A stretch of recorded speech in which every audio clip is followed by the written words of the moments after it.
जय श्री कृष्ण प्रिय भक्तों, स्वागत है आपका आज की वीडियो में। आज की इस वीडियो में हम सुनने जा रहे हैं पुरुषोत्तम मास महात्म्य, जिसे अधिक मास भी कहा जाता है, उसकी कथा का अध्याय 7। दोस्तों, पिछले अध्याय में हमने जाना कि भगवान विष्णु को अधिक मास ने अपनी व्यथा बताई और भगवान विष्णु उसे गोलोक लेकर पहुंचे।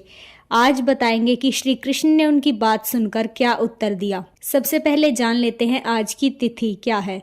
आज है दिनांक 23 मई 2026 और तिथि है ज्येष्ठ शुक्ल पक्ष की अष्टमी तिथि।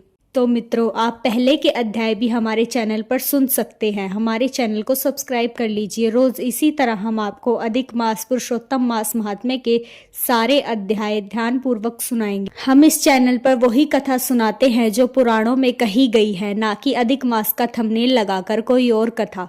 इसलिए इस कथा को अंत तक सुनिएगा और उससे पहले कमेंट कर दीजिए जय श्री कृष्ण। तो चलिए मित्रों, आज सुनते हैं अधिक मास महात्म्य कथा अध्याय 7। नैमिष्यरण्य में बैठे ऋषियों ने जब सूत जी से पूछा कि भगवान श्री कृष्ण ने अधिक मास के दुख को सुनकर क्या किया, तब सूत जी ने 7वें अध्याय की यह दिव्य कथा सुनाई। सूत जी बोले, हे मुनियों, यही प्रश्न नारद जी ने भी भगवान नारायण से किया था और अब मैं वही उत्तर आपको सुनाता हूँ।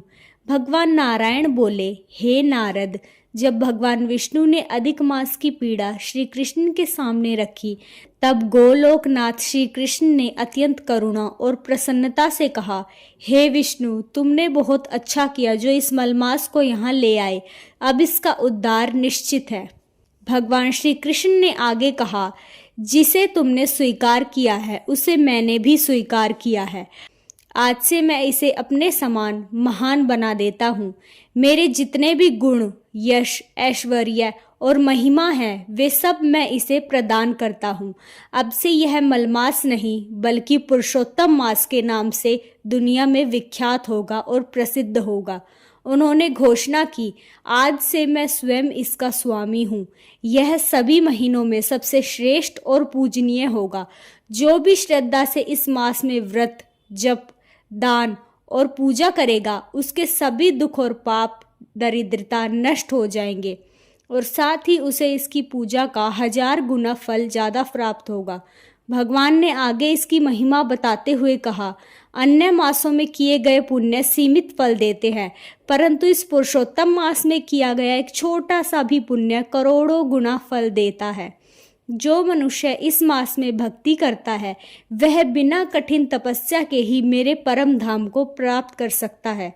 उन्होंने यह भी कहा, जो लोग इस मास का अनादर करते हैं, धर्म कर्म नहीं करते, स्नान दान और जप से दूर रहते हैं, वे दुर्भाग्यशाली होते हैं और उन्हें जीवन में दुख ही मिलता है। परंतु जो श्रद्धा और विश्वास से इस मास का पालन करते हैं और रोज सुबह यह कथा सुनते हैं, उन्हें धन, संतान, सुख और अंत में मोक्ष की प्राप्ति होती है। भगवान श्री कृष्ण ने विशेष रूप से कहा, मेरे इस पुरुषोत्तम मास के भक्त मुझे अत्यंत प्रिय है। उनके छोटे से प्रयास पर भी मैं प्रसन्न हो जाता हूँ और उनकी मनोकामनाएं शीघ्र पूरी करता हूँ। उनके दोषों को भी मैं नहीं देखता। उन्होंने आगे निर्देश दिया, जब भी यह पुरुषोत्तम मास आए, तब सभी को अपनी शक्ति के अनुसार स्नान, पूजा, जप और दान अवश्य करना चाहिए। यही सबसे श्रेष्ठ साधन है और यही जीवन को सफल बनाने का सरल मार्ग है।